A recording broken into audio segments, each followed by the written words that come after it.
Good morning बेटा। अपन पढ़ रहे थे वेव मापी के बारे में। वेव मापी क्या होता है, उसकी संरचना क्या होती है, उसमें कितने मीटर लंबाई का तार लगा होता है, अपने बता दी पूरा। कल अपने बात की थी कि इसके अंदर 10 मीटर लंबाई का वायर क्यों लगाते हैं, इसका आंसर आज आपको मिल जाएगा। आज पढ़ने वाले अपन प्रिंसिपल ऑफ पोटेंशियोमीटर यानी कि वेव मापी का सिद्धांत। वेव मापी सिद्धांत पढ़ने वाले बेटा किस सिद्धांत पर कार्य करता है, देखो ध्यान से।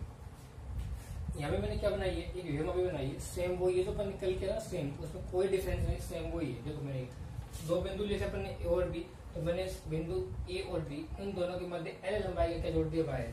उस एल का मान कितना है बेटा, एल का मान यहाँ पे कितने मीटर है, 10 मीटर है। इसकी लंबाई कितनी है, 10 मीटर ही इसकी लंबाई है। ओके, हाँ, इसकी लंबाई कितनी मीटर, 10 मीटर लंबाई का ये वायर है। हाँ, 10 मीटर लंबाई का ये वायर जोड़ रखा है इसके अंदर पर, ठीक है। अब देखो क्या करते हैं, क्या कर रखा है बेटा, सेम वही जो कि जोड़ रखे। अब देखो ध्यान से, बिंदु ए का एक सिरा, इस एपी को अपन क्या बोलते हैं, इस एपी को अपन बोलते हैं प्राथमिक सेल। क्या बोलेंगे, प्राथमिक सेल। इसका विद्युत भाग बल कितना, ईपी इसका विद्युत भाग बल है। यानी एपी के साथ श्रेणी क्रम में अपन ने क्या जोड़ रखा है, एपी के श्रेणी क्रम में अपन ने एक धारणित्र जोड़ रखा है, एक कुंजी जोड़ रखी है अपन ने केवल, एक सेल जोड़ रखा है जिसका विद्युत भाग बल कितना है, ईपी, जिसका विद्युत भाग बल है। इस पूरे सर्किट को अपन क्या बोलते हैं बेटा, इस पूरे सर्किट को बोलते हैं प्राथमिक सेल बोलते हैं। प्राथमिक परिपथ बोल दो, और इस सेल को क्या बोलेंगे, प्राथमिक सेल बोलेंगे। इस पूरे वाले सिस्टम को, इसके अंदर क्या आएगा, ये सेल आगे विद्युत भाग बल ईपी है, कुंजी आगे केवल, धारण से आगे उस ऊपर वाले पोर्शन को क्या बोलते हैं, प्राथमिक परिपथ बोलते हैं। क्या बोलते हैं, प्राथमिक परिपथ बोलते हैं। और सेल को अपन क्या बोलते हैं, प्राथमिक सेल बोलते हैं। ठीक है बेटा। अब देखो, इस वेव मापी का जो बिंदु ए है, इसके साथ एक नीचे एक परिपथ और बना हुआ है। उस परिपथ का अंदर जो सेल लगा हो, उस सेल को अपन क्या बोलते हैं, द्वितीयक सेल। और इस सेल का विद्युत भाग बल कितना है आपका, इसका विद्युत भाग बल दिया है। इस सेल का जो धनात्मक सिरा है ना, वो तो बिंदु ए से जोड़ना है, और जो ऋणात्मक सिरा है वो कुंजी से होते हुए गैलोमीटर से, और गैलोमीटर का अगला सेल किस जोड़ दिया अपने, जो कि जे से जोड़ दिया। याद रखना कि दोनों सेलों का जो धन सिरा है वो बिंदु ए से जोड़ना है। दोनों सेलों का जो धन सिरा है वो बिंदु ए से ही जोड़ना है, ये याद रखना है ये बात आप, ठीक है। और इस सेल का जो अगला से नेगेटिव सिरा है वो गैलोमीटर से होते हैं जोकी में, और इसका जो नेगेटिव सिरा है वो बिंदु बी से जोड़ दिया गया। इसके अंदर जो दूसरा परिपथ है, ये प्राथमिक परिपथ हो गया, और दूसरे सेल वाला परिपथ क्या हो गया आपका, द्वितीयक परिपथ हो गया। प्राथमिक परिपथ में लगे हुए सेल को प्राथमिक सेल बोलते हैं, और द्वितीयक परिपथ में लगे हुए सेल को क्या बोलते हैं, द्वितीयक सेल बोलते हैं। ये दोनों बातें आपको याद रखनी है, ठीक है बेटा। प्राथमिक परिपथ में लगा हुआ सेल प्राथमिक सेल, और द्वितीयक परिपथ में लगा हुआ सेल द्वितीयक सेल रहता है। स्टार्टिंग में अपन क्या करेंगे बेटा, स्टार्टिंग के अंदर अपन ये वाली कुंजी क्या कर देंगे, खोल देंगे। यदि ये वाली कुंजी अपन खोल देंगे तो इस सेल से धारा प्रवाहित नहीं होगी। इस सेल से प्रवाहित धारा का मान कितना हो जाएगा, 0 हो जाएगा। और इस वाली कुंजी को बंद कर देंगे, कुंजी केवल को बंद कर दिया। आप जानते हो कि जैसे ही मैंने कुंजी केवल को बंद किया, इस सेल, ये सेल क्या होगा, सर्किट में लग जाएगा। इस सेल से क्या प्रवाहित होगी बेटा, आपकी धारा प्रवाहित होगी। मैंने कहा इस सेल से धारा कितने निकली, I1 धारा निकली, धारा कितनी निकली, I1 धारा निकली। और इधर ये I1 आई, और ये कौन सा पॉइंट आया, जंक्शन पॉइंट आया। लेकिन क्या इधर धारा जाएगी, क्या इधर धारा नहीं जाएगी, क्यों नहीं जाएगी, क्योंकि सर्किट आगे बंद है, ये रास्ता ही नहीं, आगे खुला हुआ सर्किट है, धारा पास नहीं हो पाएगी। इधर धारा जाएगी, धारा किधर जाएगी, सिरे ए से होते बी में चली जाएगी, और बी से वापस कहाँ चली जाएगी, इस सेल में। इस I1 का पथ ऐसे बनेगा, यानी इस ये I1 धारा जो है ना बेटा, I1 धारा इस L लंबाई में एक समान रूप से फैल जाएगी। यानी I1 जो धारा है ना, इस 10 मीटर लंबाई में एक समान रूप से फैल जाएगी। एक चीज और ध्यान रखना बेटा, क्या कि ईपी इज ऑलवेज, यानी आपका जो प्राथमिक परिपथ में जो सेल लगा हुआ है, कौन से परिपथ में, प्राथमिक परिपथ में जो सेल लगा हुआ है ईपी, इसका मान ऑलवेज ग्रेटर देन होना चाहिए ईएस। यानी प्राथमिक परिपथ में लगे हुए सेल का विद्युत भाग बल हमेशा द्वितीयक परिपथ में लगे हुए सेल के विद्युत भाग बल से क्या होना चाहिए, ज्यादा होना चाहिए। यदि ऐसा नहीं होगा तो अपने को आगे अवक्षेप स्थिति नहीं मिलेगी। ये चीज आपको याद रखनी है, ठीक है बेटा। अब हमने क्या किया, इस कुंजी को तो खोल रखा है और केवल कुंजी को बंद कर रखा है, और धारा प्रवाहित हो रही है प्राथमिक सेल में, प्राथमिक परिपथ में धारा प्रवाहित हो रही है, और ये पूरी धारा एक समान रूप से इस पूरे परिपथ में फैल जाएगी, ठीक है। फिर पूरी धारा इस पूरी 10 मीटर वायर क्या कर लेगी, कवर कर लेगी, ठीक है बेटा। अब आगे देखो ध्यान से मैं क्या बोल रहा हूँ, उसको समझने की कोशिश करना। एक क्या बताया मैंने कि EP is always greater than क्या होगा आपका ईएस होगा, यानी प्राथमिक सेल का विद्युत भागबल द्वितीयक सेल के विद्युत भागबल से क्या होना चाहिए, ज्यादा होना चाहिए, तभी क्या मिलेगी आपको अवक्षेप की स्थिति मिलने वाली है। आगे देखो मैं ये बोल रहा हूँ कि इस सेल का विद्युत भागबल कितना है, ईपी है, दूसरी बात है। और बिंदु ए और बी के मध्य जो विद्युत भागबल है वो किसके कारण होगा, इस सेल के कारण होगा। यानी बिंदु ए और बी के मध्य विद्युत भागबल विभवांतर बोले उसको ए बी, इसका मान किसके बराबर होगा, इसका मान बराबर होगा इस सेल के विद्युत भागबल के। क्यों, क्योंकि अपन जानते हैं इस सेल से निकलने वाली पूरी की पूरी धारा इस एल लंबाई के वायर में फैल गई। यदि इस वायर में फैल गई तो इसके बिंदु ए और बी के मध्य विभवांतर यानी बी ए बी का मान होगा उस सेल की वजह से तो होगा कि ये सेल तो बंद है, ये तो करंट सर्किट में काम कर नहीं रहा है, तो इसका विद्युत भागबल किसके बराबर होगा, बी ए बी का मान इक्वल होगा बेटा ईपी के इक्वल। क्वेश्चन नंबर कितनी बन गई आपकी, एक बात क्लियर हुई, समझ में आ गई मेरे ख्याल से।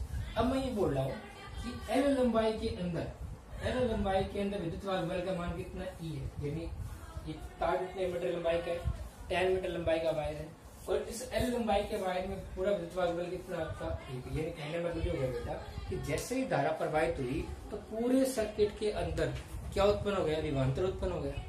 पूरे सर्किट में क्या उत्पन्न हो गया, विभवांतर उत्पन्न हो गया।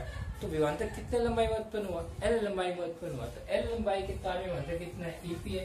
एकांक लंबाई में कितना होगा, एकांक लंबाई में होगा ईपी डिवाइड बाई, यानी एकांक लंबाई में विद्युत भागबल का जो मान है ना उसी को अपन क्या बोलते हैं बेटा, एक्स से रिप्रेजेंट करते हैं। ये एक्स क्या कहलाती है, इस एक्स को बेटा बोलते हैं विभव प्रवणता, विभव प्रवणता। ये सब क्या बोलते हैं, विभव पतन बोलते हैं। इसको विभव पतन बोल दो चाहे आप, और चाहे इसको विभव प्रवणता बोल दो। यानी एकांक लंबाई के दौरान सेल के सिरों के मध्य जो विभवांतर होता है उसी को अपन क्या बोलते हैं, विभव प्रवणता या फिर विभव पतन बोलते हैं। अब देखो ध्यान से, अब अपन को करना है क्या बेटा, विभव पतन, नाम से पता लग रहा है आपको कि विभव क्या होने वाला है, पतन होने वाला है। यानी जब ये आपको मैंने बताया था विद्युत भागबल और टर्मिनल वोल्टेज अंतर क्या होता है कि सेल के सिरों से धारा लेते हैं ना, तो सेल के सिरों से धारा लेंगे तो धारा जाएगी आगे की ओर जाएगी। आपको मैंने बताया ना उस दिन कि जैसे ही करंट आगे की ओर जाएगी, आगे क्या मिलेगा, इसको रेजिस्टेंस मिलेगा, और प्रतिरोध के कारण धारा के मान में क्या कमी आएगी, तो इसका विभव क्या हो रहा है, धीरे धीरे पतन हो रहा है। विभव का क्या हो रहा है, डैमेज हो रहा है धीरे धीरे। वो क्या रहा है कि इस पूरे एल लंबाई के वायर में जब धारा प्रवाहित होगी तो विभव का क्या होगा, लॉस होगा, नहीं होगा।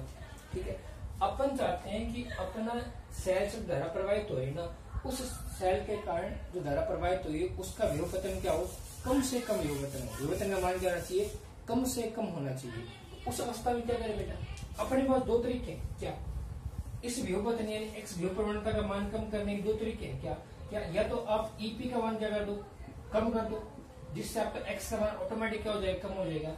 लेकिन यदि मैंने इस सेल का विद्युत भागबल कम कर दिया तो सेल की पावर क्या हो जाएगी, कम हो जाएगी। यदि सेल की पावर कम हो जाएगी तो ये पूरी धारा एक समान रूप से सेल में नहीं, तार पूरे वायर को नहीं मिल पाएगी, परिपथ को नहीं मिल पाएगी, और पूरा करंट अपने को नहीं मिल पाएगा। ये जो रीडिंग अपने को निकालनी है वो उतने करंट में नहीं आ पाएगी। तो करंट का मान क्या करना पड़ेगा, बढ़ाना ही पड़ेगा।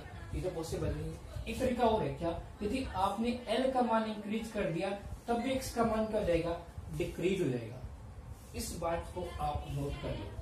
यदि मैं इस लंबाई को बढ़ा दूं, तार की लंबाई को बढ़ा दूं, तो प्रवणता का मान अपने आप क्या हो जाएगा, आपका कम हो जाएगा। और ये प्रिंसिपल यहाँ पे काम में लिया गया था कि अपने को 1 मीटर वायर यूज नहीं करना, अपने को 10 मीटर वायर यूज करना है। क्योंकि यदि लंबाई बढ़ेगी तो विभव प्रवणता का मान क्या आने वाला है बेटा, आपका कम होने वाला है। ये कंसेप्ट यहाँ पे यूज किया था। तो मेरे ख्याल से अब क्लियर हो गया होगा कि अपने इसमें 10 मीटर का वायर क्यों लिया और उसमें अपने 1 मीटर का वायर क्यों लिया था। क्यों कि अपने को विभव प्रवणता का मान कम करना है। विभव प्रवणता का मान कब कम हो सकता है, ये तभी कम हो सकता है आप क्या कर दोगे, लंबाई बढ़ा दोगे। क्योंकि सेल का विद्युत भागबल कम करना पॉसिबल नहीं है, प्रैक्टिकली नहीं है। प्रैक्टिकली क्या पॉसिबल है, अपन लंबाई की बढ़ा दें। तो विभव प्रवणता का मान कितना है बेटा, विभव प्रवणता का मान आपका आ गया x बराबर ईपी अपॉन में एल। ये आपके आगे विभव प्रवणता, विभव प्रवणता इसको क्या है बेटा, x equal to EP divide by L. जैसे ईपी का मान कितना है बेटा, ऐसे ईपी का मान आपका आ जाएगा x into L. Equation number कितने आ गई आपकी, 2 नंबर इक्वेशन आ गई। ठीक है, आगे देखो, यदि मैं बोलूं कि बिंदु ए और बी के बीच में जो आपका तार लगा हुआ है एल लंबाई का, इस एल लंबाई के तार का प्रतिरोध कितना है आपका, इस एल लंबाई के तार का प्रतिरोध मैंने कितना मान लिया, आर प्रतिरोध मान लिया, और इसमें प्रवाहित धारा का मान कितना मान लिया, मैंने आई मान लिया। तो ओम के नियम से, ओम के नियम से तो बी ए बी इन दोनों के मध्य विभवांतर धारा का मान आई है और प्रतिरोध का मान आर, जो विभवांतर का मान कितना बनेगा बेटा, आई इंटू आर। इक्वेशन नंबर कितनी बन गई आपकी, बात क्लियर होगी। और इक्वेशन नंबर एक क्या बोलता है कि बी ए बी बराबर क्या है, ईपी के, तो अपन चेंज भी लिख सकते हैं ईपी बराबर क्या होता है, आई इंटू आर। इक्वेशन नंबर 3 ऐसे भी लिखी जा सकती है। ईपी समीकरण 2 और 3 दोनों किसका मान है, ईपी का मान है, तो समीकरण 2 व 3 से, 2 व 3 से क्या बनेगा बेटा, ये बनेगा आपका एक्सएल बराबर आई इंटू आर। क्या बन जाए आपका, एक्सएल बराबर आई इंटू आर। तो ये एक्स का मान कितना आएगा, एक्स का मान आपका आएगा बेटा R upon L divide by, sorry multiply by R. इस आर अपॉन एल को, आर अपॉन एल को क्या बोलते हैं, आर एम। और आर एम क्या होता है बेटा, एकांक लंबाई का प्रतिरोध, तार की एकांक लंबाई का प्रतिरोध, तार की एकांक लंबाई का प्रतिरोध। इसको रिप्रेजेंट कैसे करते हैं बेटा, आर एम से रिप्रेजेंट करते हैं। तो एक्स का मान कितना, एक्स का मान हो गया आई इंटू आर। ये चीज आप क्वेश्चन नंबर 4 बोल दो इसको क्वेश्चन नंबर 5 को। आर अपॉन एल को अपन रिप्रेजेंट कर दिया आर एम से, इसको क्या नाम दिया, तार की एकांक लंबाई का प्रतिरोध आपका आर एम दिया हुआ है। पूरे लंबाई का प्रतिरोध आर और एकांक लंबाई कितना है, आर बटे एल। ये कहा था मैंने पूरे लंबाई प्रतिरोध आर माना, तो एकांक का कितना बन गया, आर बटे एल बन गया। ठीक है बेटा, इतना पूरा सिस्टम हो गया। ये सब अपने कब किया, जब ये वाली कुंजी क्या थी, खुली थी। अब मैं क्या कर रहा हूँ, इस वाली कुंजी को भी बंद कर रहा हूँ, K2 कुंजी को बंद कर रहा हूँ। और आप जानते हो कि जैसे मैं इस K2 कुंजी को बंद करूंगा, इससे क्या प्रवाहित होनी स्टार्ट हो जाएगी, धारा प्रवाहित होनी स्टार्ट हो जाएगी। फिर इसका दूसरा गैलोमीटर जुड़ा हुआ है। अब इस जॉकी को अपन उठा के इस वायर पे रखेंगे और अपने को एक ऐसी स्थिति मिलने वाली है, उस स्थिति के अंदर क्या होगा कि बिंदु C पे विभव का मान और इस सेल पे विभव का मान दोनों क्या हो जाएंगे, बराबर हो जाएंगे। और उस अवस्था में गैलोमीटर प्रवाहित धारा का मान कितना हो जाएगा, 0।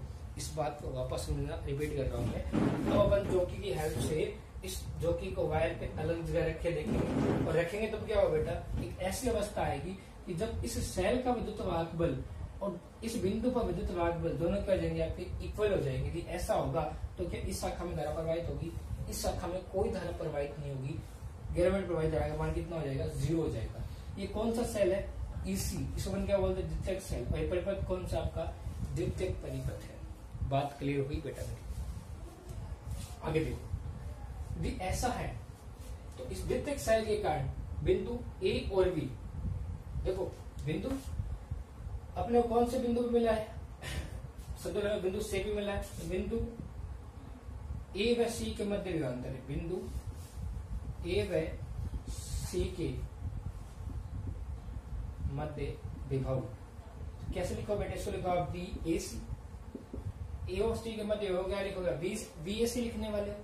और विभव का मान से निकाले तो क्या बनेगा बेटा, x इंटू एल। x विभव प्रवणता है, L क्या है, इस सेल के लिए पूरी लंबाई मिली थी और अपने को कितनी लंबाई मिलने वाली है, बिंदु A और C के बीच लंबाई कितनी है, L। और बिंदु A और B के बीच लंबाई कितनी, कैपिटल, तो कैपिटल L ले लिया, या फिर स्मॉल L तो स्मॉल L ले लिया। क्या बन जाए, स्मॉल L। इक्वेशन नंबर कितने हुई, 5। क्या बन गया, DAC का मान हो गया XL के बराबर। अब देखो इस बिंदु पे अपने को जब जॉकी को रखा, उस अवस्था में गैलोमीटर में प्रवाहित धारा का मान कितना हो गया, 0 हो गया। तो इसका मतलब ये हुआ, इसका मतलब ये हो बेटा कि बिंदु C पे विभव का मान और इस सेल का विभव का मान दोनों क्या है, बराबर है। यानी इन दोनों की बिंदुओं के मध्य विभव का मान, दैट मीन्स DAC इक्वल क्या है, ES की। यानी इन दोनों बिंदुओं के मध्य विभव का जो मान है ना, उस सेल के विभव के बराबर है, तभी धारा प्रवाहित नहीं हो पा रही है ना। तो अपन क्या लिख सकते हैं, यहाँ पे BAC से क्या ES लिख सकते हैं, तो क्या बनेगा, ES बराबर आपका आ जाएगा बेटा X इंटू।